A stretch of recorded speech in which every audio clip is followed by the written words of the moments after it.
അപ്പോൾ ശ്രീലങ്കയിലെ മീരിഗാമ എന്ന് പറയുന്ന സ്ഥലത്തൂടെയാണ് ഇപ്പോൾ നമ്മൾ പോയിക്കൊണ്ടിരിക്കുന്നത്. ഇവിടുത്തെ ലോക്കൽ മാർക്കറ്റാണിത്. ആഴ്ചയിൽ 2 ദിവസം തുറക്കുന്ന മാർക്കറ്റാണിത്.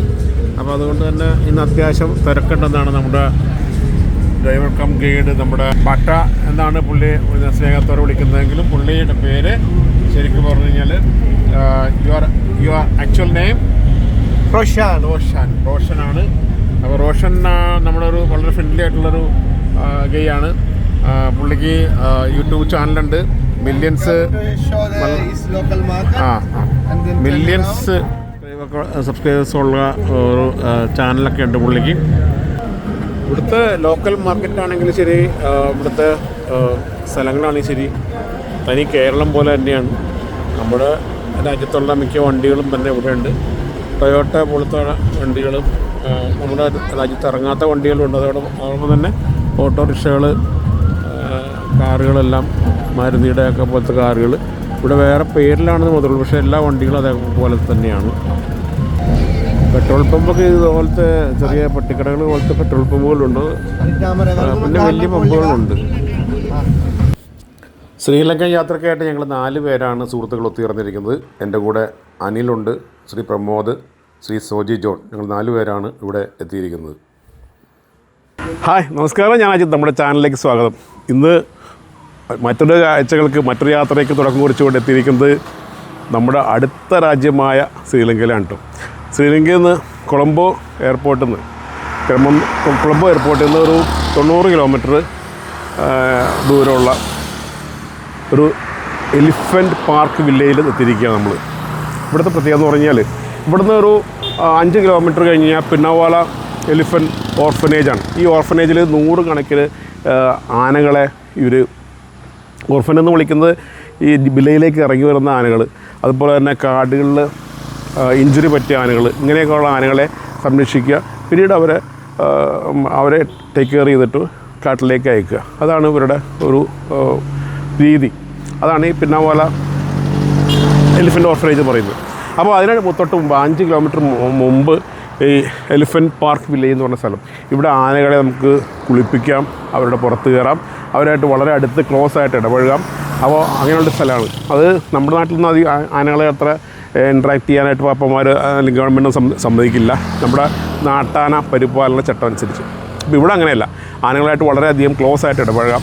അത് ടൂറിസത്തിൻ്റെ ഭാഗമായിട്ട് അവരെ നന്നായിട്ട് നമുക്ക് അടുത്ത് വളരെ സൗഹൃദപരമായിട്ട് ഇടപെടാനുള്ള സ്ഥലം. ആ കാഴ്ചയിലേക്കാണ് നമ്മൾ പോകുന്നത്. അപ്പോൾ ഈ എലിഫൻറ്റ് പാർക്ക് വില്ലേജിലെ കാഴ്ചകൾ തുടക്കം ഇട്ടുകൊണ്ട് ശ്രീലങ്കയിലെ മൊത്തം കാഴ്ചകളിലേക്ക് നമ്മൾ കിടക്കുകയാണ്. ഞാനൊരു 10-18 വർഷം മുമ്പ് ആദ്യമായിട്ട് ശ്രീലങ്കയിൽ വരുമ്പോൾ അന്ന് വലിയ മാറ്റമൊന്നുമില്ല അന്നത്തെ ശ്രീലങ്ക ഇന്നത്തെ ശ്രീലങ്ക. പക്ഷേ ഇവിടെ ഇത്രയും എക്സ്പ്ലോർ ചെയ്യാനുള്ളൊരു സാഹചര്യം അന്നുണ്ടായിരുന്നില്ല. ഇന്ന് കുറേ കൂടെയൊക്കെ ടൂറിസ്റ്റ് ഫ്രണ്ട്ലി ആയി.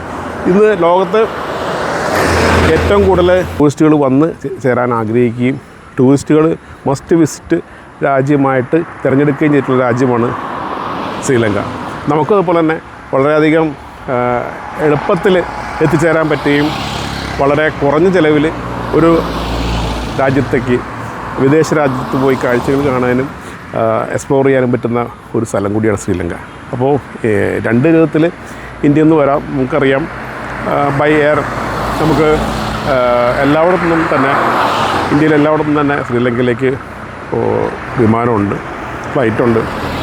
ഇതുകൂടാതെ തമിഴ്നാട്ടിലെ നാഗപട്ടണത്തു നിന്ന് ഇവിടേക്ക് ജാഫ്നയ്ക്കടുത്ത കങ്കേശൻ തുറൈ എന്ന് പറഞ്ഞ പോർട്ടിലേക്കും ബൈ ബോട്ട്, നമുക്ക് ബോട്ടെന്ന് പറഞ്ഞാൽ ചെറിയ ബോട്ടല്ല, ഒത്തിരി വലിയത്, അത്ര വലിയ ഷിപ്പൊന്നുമല്ല, നമുക്ക് അങ്ങനെയും വരാം. അപ്പോൾ ഈ 2 വിധത്തിലും നമുക്ക് ശ്രീലങ്കയിൽ എത്തിച്ചേരാം. രണ്ടാമത് പറഞ്ഞ രീതിയിലാണെങ്കിൽ ബോട്ടിലാണെങ്കിൽ വളരെ കുറഞ്ഞ ചിലവിൽ 3000 രൂപ 3500 രൂപ റേഞ്ചിൽ വരുന്നുള്ളൂ. പക്ഷെ നമ്മൾ വന്ന് ഫ്ലൈറ്റിലാണ്, കാരണം പെട്ടെന്ന് തീരുമാനിച്ച യാത്രയായതുകൊണ്ട്. മറ്റു നേരത്തെ ബുക്ക് ചെയ്യണം. അപ്പോൾ നമുക്ക് ഈ എലിഫൻറ്റ് പാർക്ക് വില്ലേജിലെ കാഴ്ചകൾ കണ്ടുകൊണ്ട് നമുക്ക് ശ്രീലങ്ക നമുക്ക് എക്സ്പ്ലോർ ചെയ്യാം.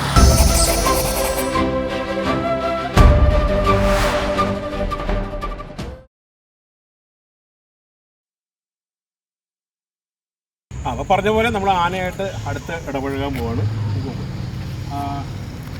ഈ കാണുന്ന എൻ്റെ മുന്നിൽ കാണുന്നതാണ് ആനകൾ. നമുക്ക് ആനകളെ കൊണ്ട് ഫീഡ് ചെയ്യാം, തീറ്റ കൊടുക്കാം, എന്നിട്ട് പുറത്ത് കയറാം, കുളിപ്പിക്കാം, അവർ നമ്മളെ കുളിപ്പിക്കും. ആ കാഴ്ചകളിലേക്കാണ് നമ്മൾ പോകുന്നത്. ഫീസ് ഉണ്ട് കേട്ടോ, 10,000 LKR, അതായത് ശ്രീലങ്കൻ റുപ്പി 10,000 രൂപയാണ് ഇതിൻ്റെ വരുന്നത്.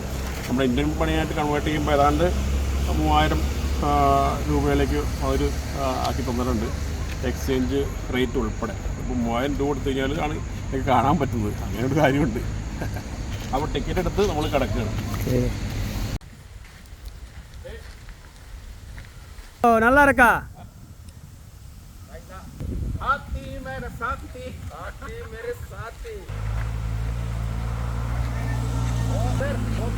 Sir, both hands, yes, nice. Oh, good.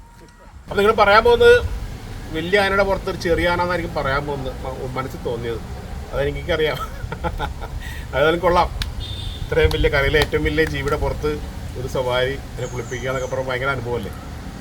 അതാണ് നമ്മൾ ആനപ്പുറത്ത് കയറി ആന അത്ര എൻജോയ് ചെയ്യുന്നത്. ഓക്കെ, പക്ഷെ ആനയ്ക്ക് തീറ്റ കൊടുക്കണ്ടേ. അപ്പോൾ അതിന് വേണ്ടിയിട്ട് ചെറിയൊരു fruits,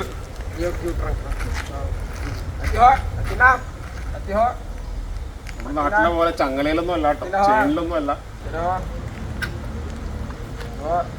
She's there. Okay? Yes, she's.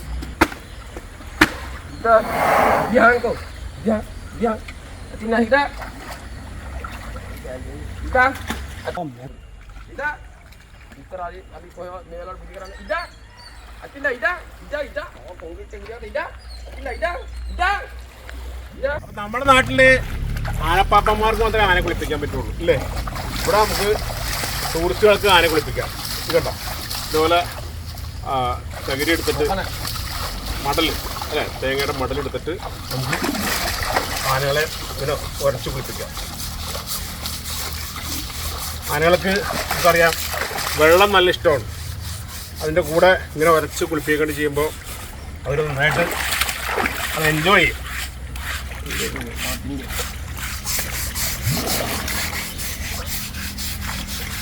മുത്തു എന്ന് പറയുന്ന ഒരു ആനയാണ്. മുത്തൂര് 32 വയസ്സിലെന്നാണ് ഇത് പറയണത്. മുത്തു പിടിയാനയാണ് കേട്ടോ, പിടിയാന.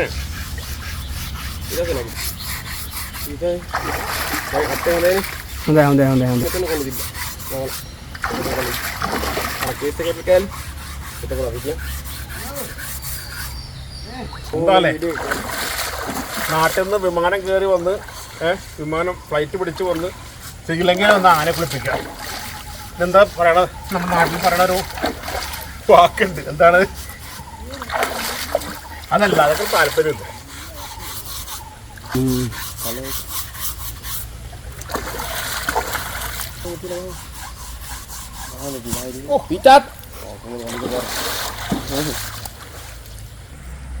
Atina hida.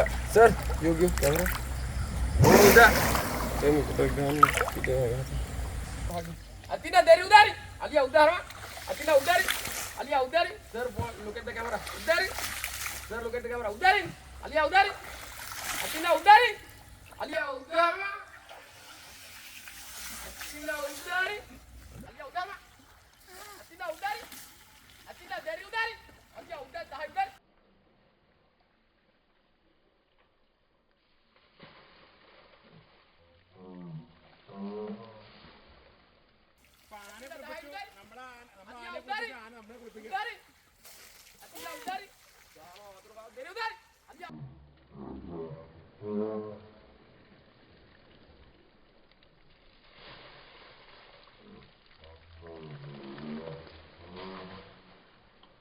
അപ്പോൾ ആനപ്പുറത്ത് കയറൽ കഴിഞ്ഞു, ആനയെ കുളിപ്പിക്കൽ കഴിഞ്ഞു, ആന നമ്മളെ കുളിപ്പിക്കൽ കഴിഞ്ഞു, ആനയ്ക്ക് ഫീഡിങ്, അതുപോലെ തന്നെ ഇത്രയും നല്ല ഒരു ആനയായിട്ട് ഇത്രയും നന്നായിട്ട് ഇൻട്രാക്ട് ചെയ്യാൻ പറ്റിയ സ്ഥലം നമ്മുടെ നാട്ടിലില്ല ഇല്ലേ. അത് വളരെ വൃത്തിയായിട്ട് ഇത് ചെയ്യുന്നുണ്ട്. ടൂറിസ്റ്റുകൾ നന്നായിട്ട് എൻജോയ് ചെയ്യാൻ പറ്റുന്നുണ്ട്.